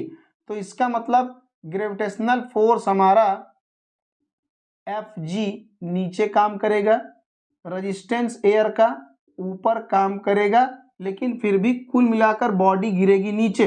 तो इसका मतलब जो नेट फोर्स होगा वो नीचे की तरफ ही काम करेगा, नेट फोर्स, क्योंकि बॉडी गिर रही कुल मिलाकर नीचे की ओर, तो इसलिए जो नेट फोर्स होगा वो नीचे की तरफ ही होगा। तो यहाँ पर हम लोग देखेंगे, हियर डायग्राम आप साथ में बना सकते हैं। तो हियर जो ये नेट फोर्स होगा वो F G minus F R के बराबर होगा। ग्रेविटेशनल फोर्स में से रजिस्टिव फोर्स माइनस करेंगे तभी तो नेट फोर्स आएगा। ग्रेविटेशनल फोर्स बड़ा है क्योंकि नीचे की तरफ मोशन हो रहा है, रजिस्टिव फोर्स छोटा है, तो बड़े में से छोटा फोर्स माइनस करेंगे तो नेट फोर्स आएगा।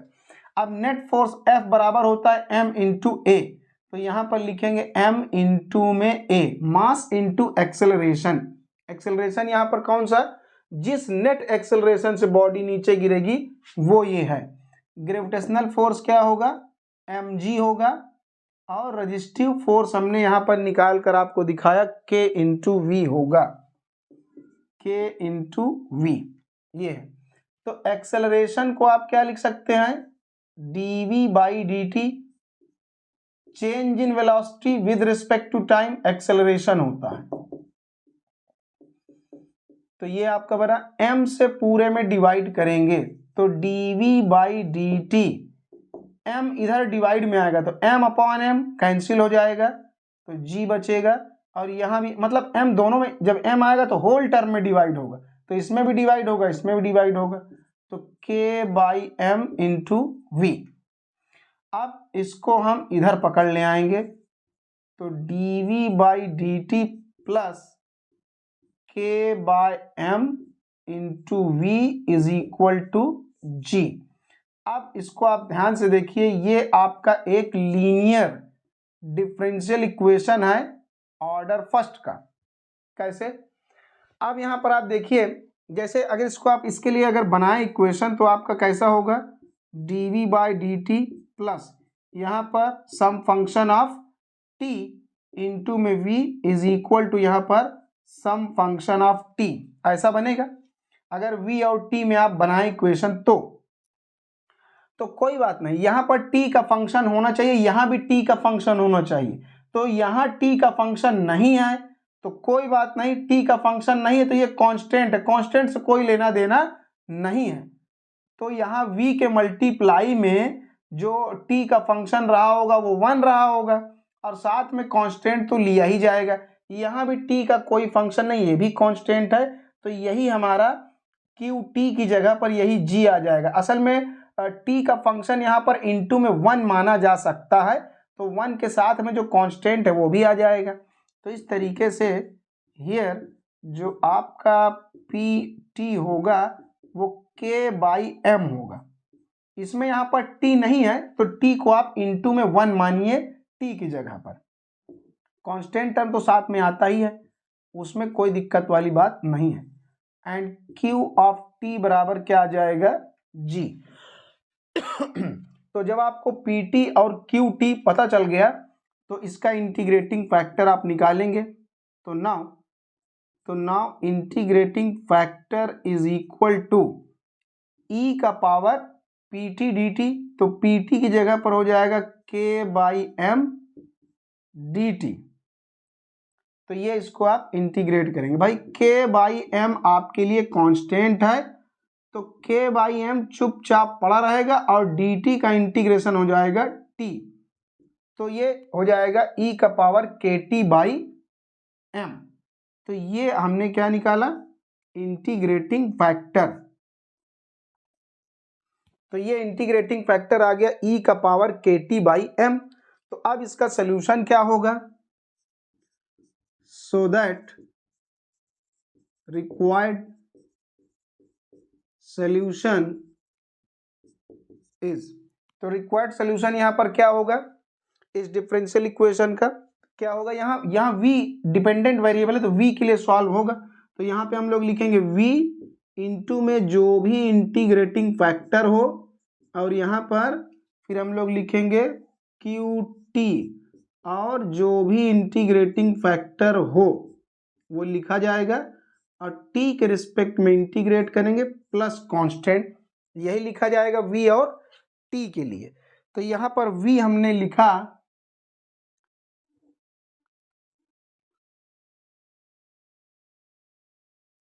ये हमने यहाँ पर v लिखा, और इंटीग्रेटिंग फैक्टर क्या है, इंटीग्रेटिंग फैक्टर यहाँ पर है e का पावर के टी बाई एम। तो e का पावर के टी बाई एम, के टी बाई एम, और यहाँ पर अंदर क्या लिखा हुआ है, क्यू टी की जगह क्या है, g है, और इनटू में इंटीग्रेटिंग फैक्टर के T by M D T plus C.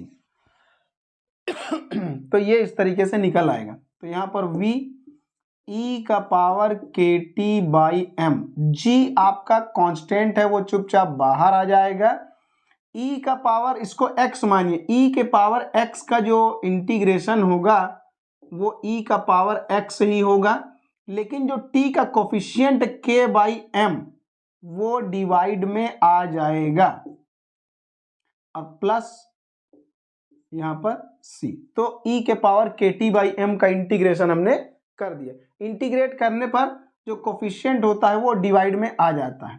तो ये बन जाएगा हमारा v e का पावर के टी बाई एम, और ये m मल्टीप्लाई हो जाएगा जी एम अपॉन के इंटू ई का पावर के टी बाई एम प्लस सी। ये इस तरीके से निकल आया। अब यहाँ पर हम लोग को देखना है कि यहाँ पर c का वैल्यू क्या होगा। हम लोगों को फाइंड आउट करना है एक्चुअल में हाइट। अभी तो यहाँ वेलोसिटी निकल पाई है, हाइट का कुछ यहाँ पर पता नहीं है। तो इसके लिए हम लोग यहाँ पर पुट करेंगे initial condition at t is equal to 0, v बराबर 0। जब बॉडी को रिलीज किया गया था तो उसी समय इसे आप ऑब्जर्व करना शुरू किए। जैसे ही बॉडी को आपने रिलीज किया वैसे ही आपने मान लीजिए वॉच टाइम या घड़ी आपने चालू किया, तो टाइम जिस समय रिलीज करेंगे बॉडी को उसी को t बराबर 0 बोलते हैं। तो जिस समय रिलीज किया जाता है उस समय बॉडी का वेलोसिटी इनिशियली क्या होता है, 0। तो t बराबर 0 पर वेलोसिटी क्या रही होगी, 0 रही होगी। तो यहाँ पर हम लोग t की जगह 0, v की जगह 0 रख के c पहले फाइंड आउट करेंगे। तो पुट कर देते हैं। तो v की जगह जब यहाँ 0 पुट करेंगे तो ये पूरा 0 हो जाएगा, और यहाँ पर जी एम बाई के, और यहाँ पर t की जगह 0। तो t की जगह जब 0 पुट करेंगे तो e का पावर 0 हो जाएगा प्लस c। e का पावर 0 मतलब 1।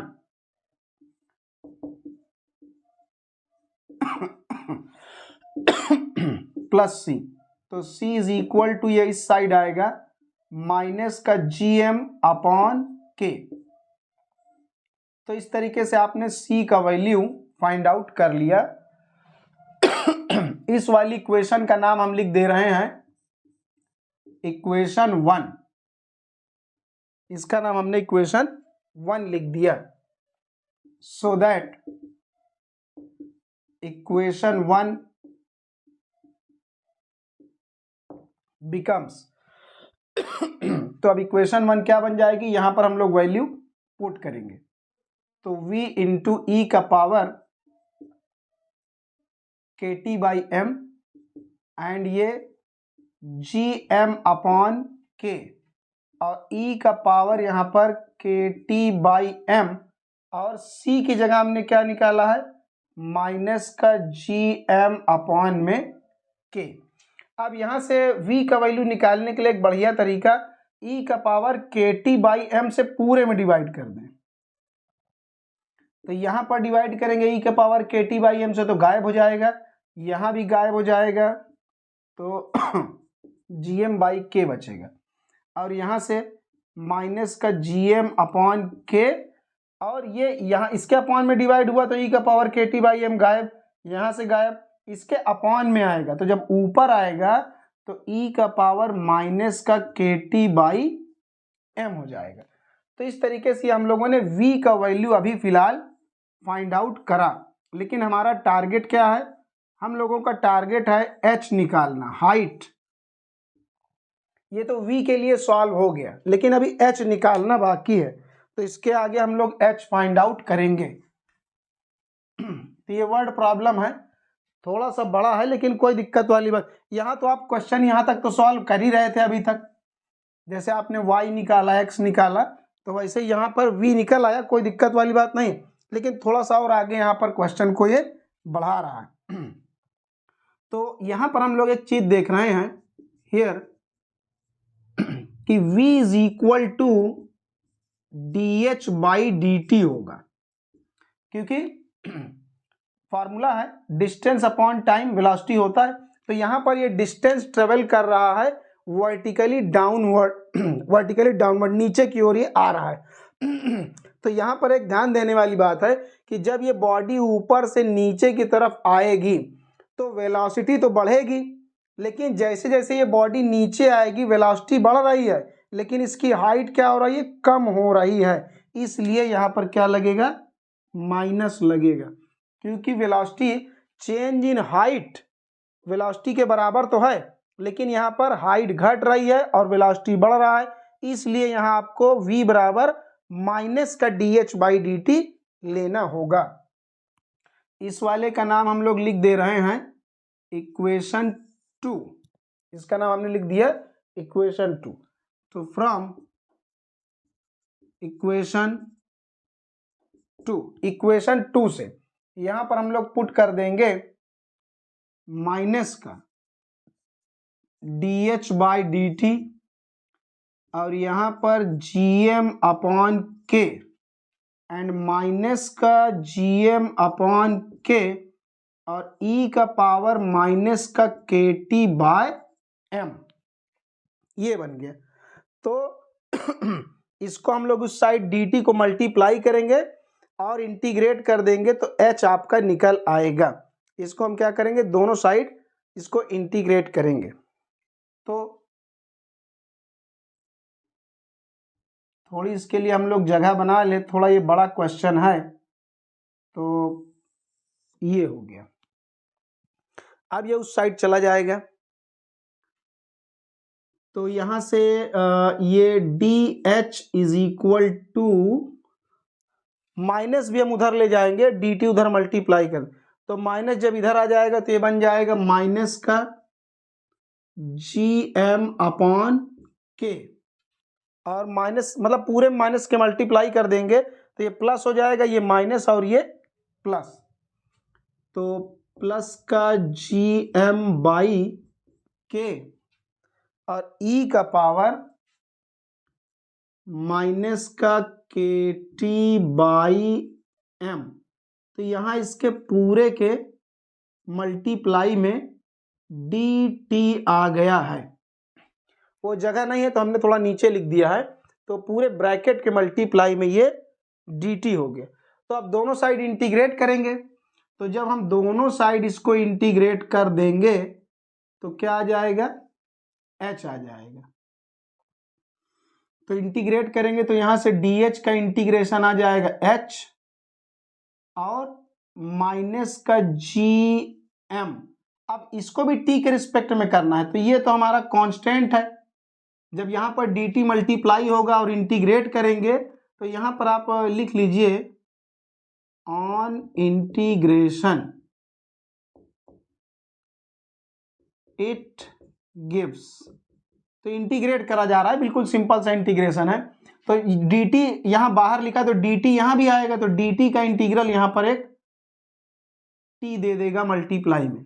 और यहाँ जो आपका ये लिखा हुआ है जी एम अपॉन के, ये तो कांस्टेंट है, इसमें तो टी है नहीं, टी यहाँ पर है ई का पावर माइनस के टी बाई एम में।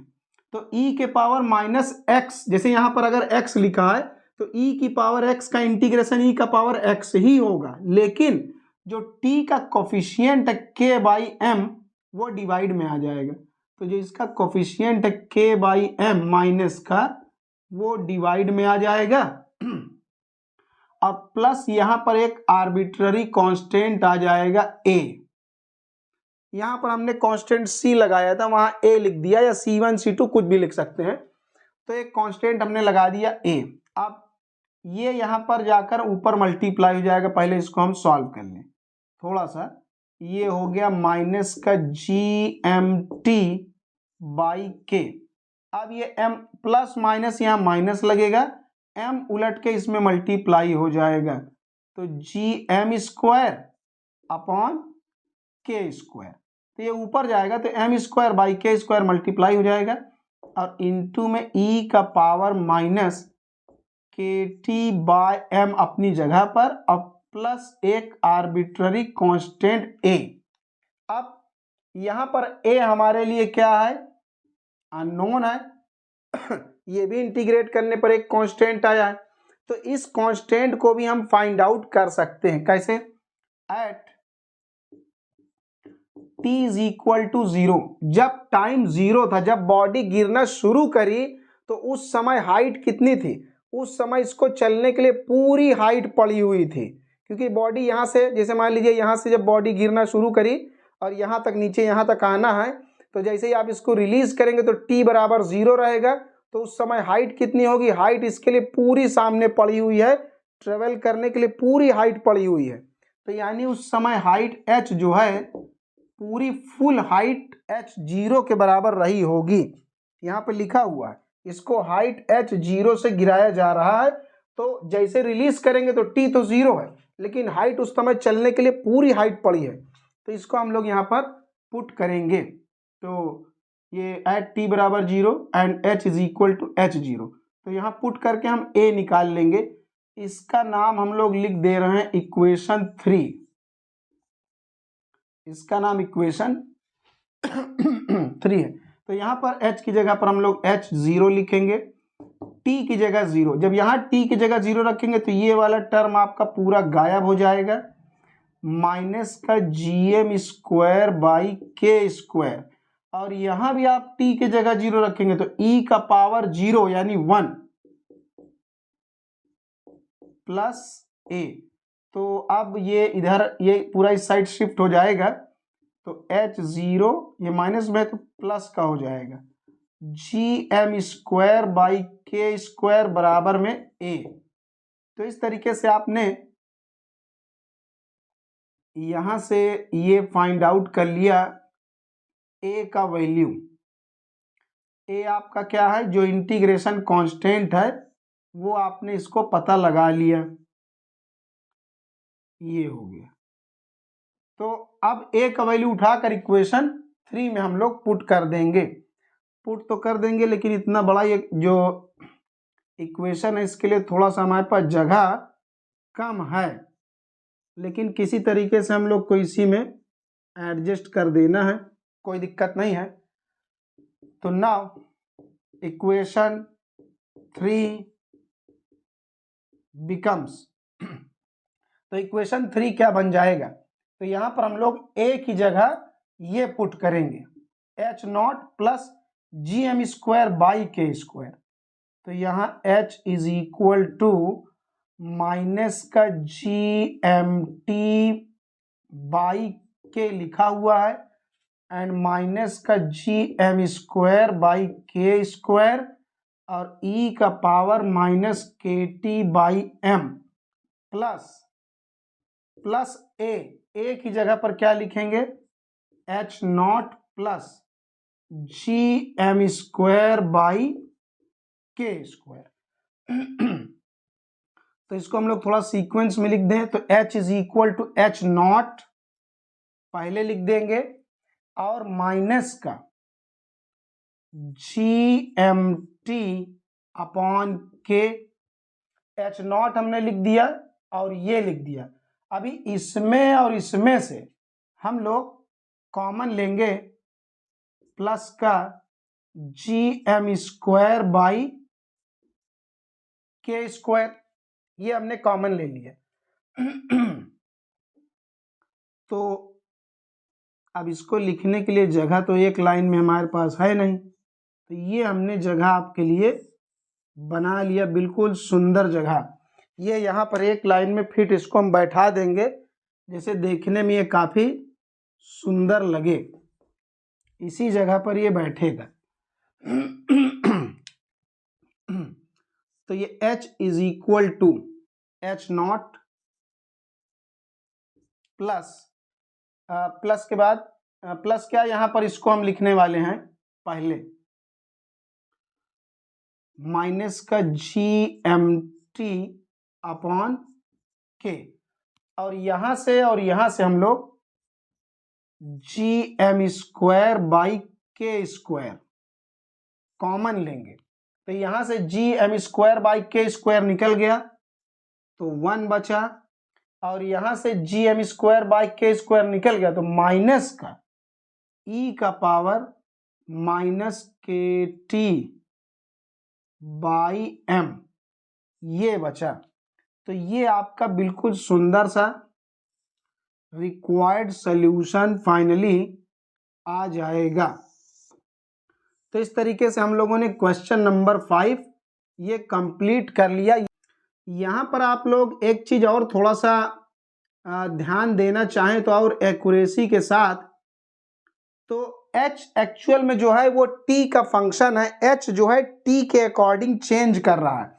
तो आप इसको चाहें तो ये भी लिख सकते हैं और प्रिसाइसली h ऑफ t, मतलब h जो है वो t का फंक्शन है, क्योंकि h जो है t के रिस्पेक्ट में ही चेंज हो रहा है। यहाँ पर और सब कांस्टेंट है, केवल वेरिएबल यहाँ t है, तो इसलिए यहाँ पर ऐसा लिखा हुआ है h ऑफ t, मतलब h जो है वो t का फंक्शन है। आप चाहे केवल h लिख सकते हैं, लेकिन और एक्यूरेसी के साथ लिखना चाहे तो आप ऐसे लिखेंगे, तो ये आपका रिक्वायर्ड आंसर हो जाएगा।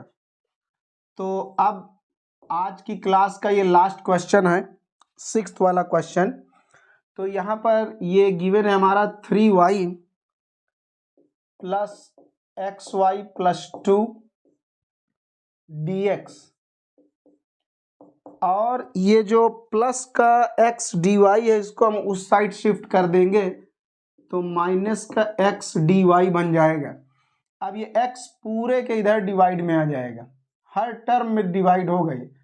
3y के अपॉन में x डिवाइड करेंगे माइनस का x, और यहाँ भी डिवाइड होगा तो ये माइनस माइनस प्लस का xy अपॉन x, और इसमें भी होगा तो माइनस का 2 अपॉन x। तो माइनस x से हमने सब में डिवाइड कर दिया, तो प्लस वाला माइनस हो गया, माइनस वाला प्लस, और ये भी प्लस वाला माइनस हो गया। हर टर्म का साइन भी चेंज हो जाएगा, इज इक्वल टू dy। अब ये dy के अपॉन में हम dx को ले जाएंगे। एक्चुअल में इसको हम लोग वही अपना स्टैंडर्ड फॉर्म में पहले ले आएंगे, जो हम लोग अभी हर क्वेश्चन में कर रहे थे वैसा।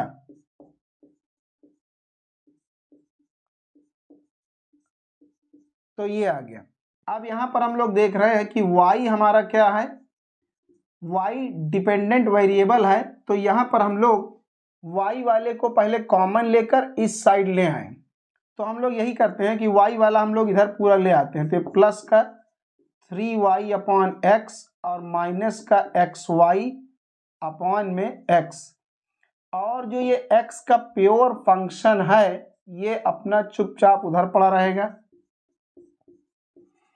इसमें से हम लोग 3/x माइनस का, ये हमारे पास यहाँ पर क्या लिखा हुआ है, x/x, एक्चुअल में कैंसिल हो जाएगा, इसको अभी तक हमने कैंसिल नहीं किया था तो ये कैंसिल ही हो जाएगा, तो चाहे यहीं पर कैंसिल कर लें, कोई दिक्कत वाली बात नहीं। तो ये y बचा और यहाँ भी y था, तो यहाँ से y और यहाँ से y, दोनों जगह से हम लोग y कॉमन ले लेते हैं,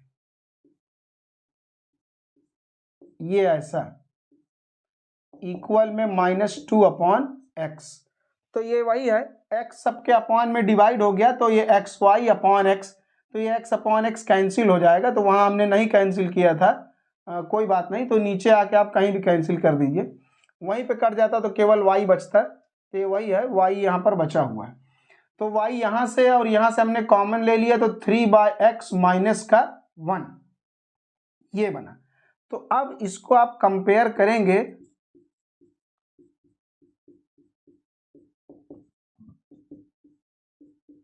इस वाले इक्वेशन से, जब इसको आप कंपेयर करेंगे, ऑन कंपैरिजन वी गेट, तो इसको आप कंपेयर करिए, तो कंपेयर करेंगे तो यहां पर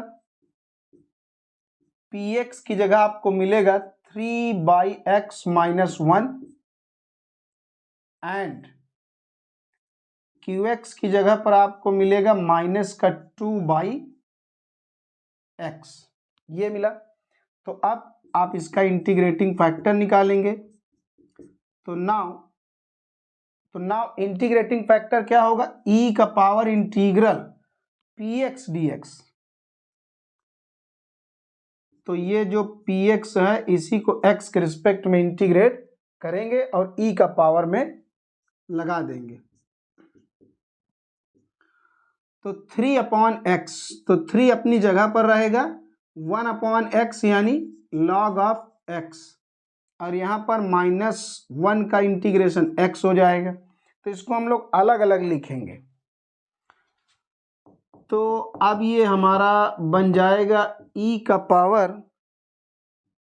3 log x इंटू e का पावर -x, अलग अलग हमने लिख दिया, दोनों का बेस सेम है, जब पावर जुड़ेगा तो ये वापस से ऐसे बन जाएगा, 3 इसकी पावर में आ जाएगा, e का power log of x cube into e का पावर -x, तो e से log हमारा कैंसिल हो जाएगा, तो क्या बचेगा, केवल यहाँ से x क्यूब आपको मिलेगा और इंटू e का पावर -x, तो यहाँ पर इंटीग्रेटिंग फैक्टर है x क्यूब इंटू e का पावर -x, ये मिला, तो इंटीग्रेटिंग फैक्टर हमारा ये आ गया।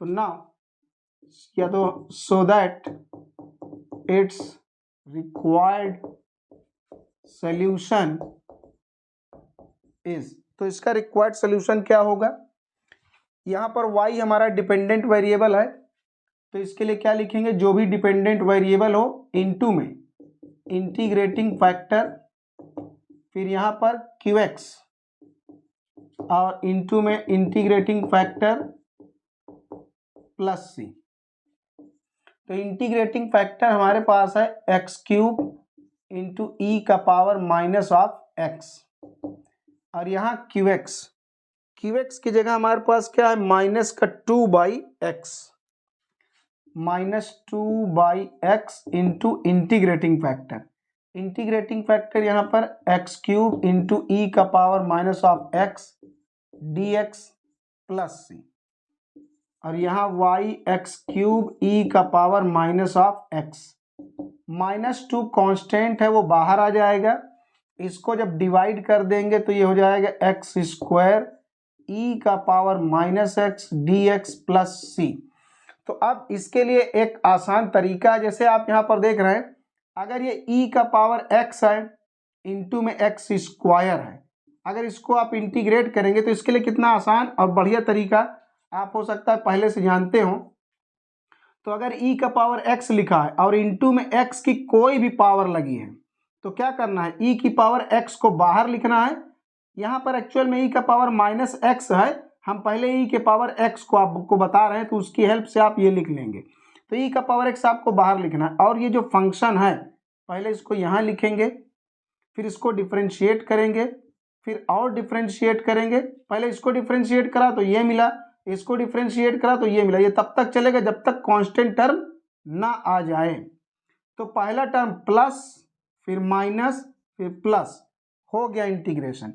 लेकिन यहाँ पर आपके पास क्या है, e का पावर माइनस एक्स है, तो अगर माइनस एक्स ई का पावर लगा है तो हर टर्म माइनस में हो जाएगा, तब कोई भी टर्म प्लस में नहीं होगा, हर टर्म माइनस में होगा। तो इसका इंटीग्रेशन इसकी हेल्प से हमने निकाल लिया। अगर प्लस ई का पावर प्लस एक्स है तो अल्टरनेट प्लस माइनस ऐसे चलेगा। अगर ई का पावर माइनस एक्स है तो हर टर्म माइनस में हो जाएगा। तो कुल मिलाकर ये इसका इंटीग्रेशन होगा। तो ये आ जाएगा y इंटू एक्स क्यूब ई का पावर माइनस ऑफ एक्स और ये माइनस का 2। फिर इसको जब आप इंटीग्रेट करेंगे, इसको आपने इंटीग्रेट करा तो क्या आया, e का पावर माइनस एक्स और ब्रैकेट में minus x square minus 2x minus 2 and यहाँ पर c। तो ये आपका बना हुआ है, इसको हम यहाँ से हटा दे रहे हैं थोड़ा सा, ये तो रफ का काम है।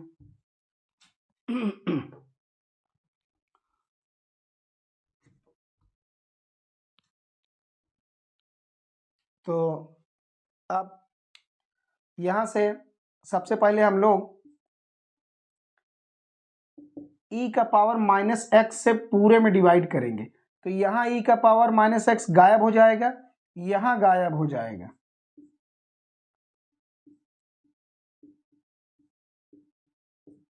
और यहाँ पर हर टर्म में e के पावर माइनस एक्स से डिवाइड कर रहे हैं।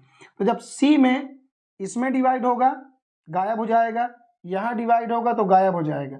और जब यहाँ c के अपॉन में e का पावर माइनस एक्स लिखेंगे तो वो ऊपर आएगा तो प्लस में बन जाएगा, ये बना। तो अब हम लोग अगर यहाँ से माइनस कॉमन लेकर बाहर लाएं तो ये भी पॉजिटिव बन जाएगा। तो ये हर टर्म प्लस में हो जाएगा।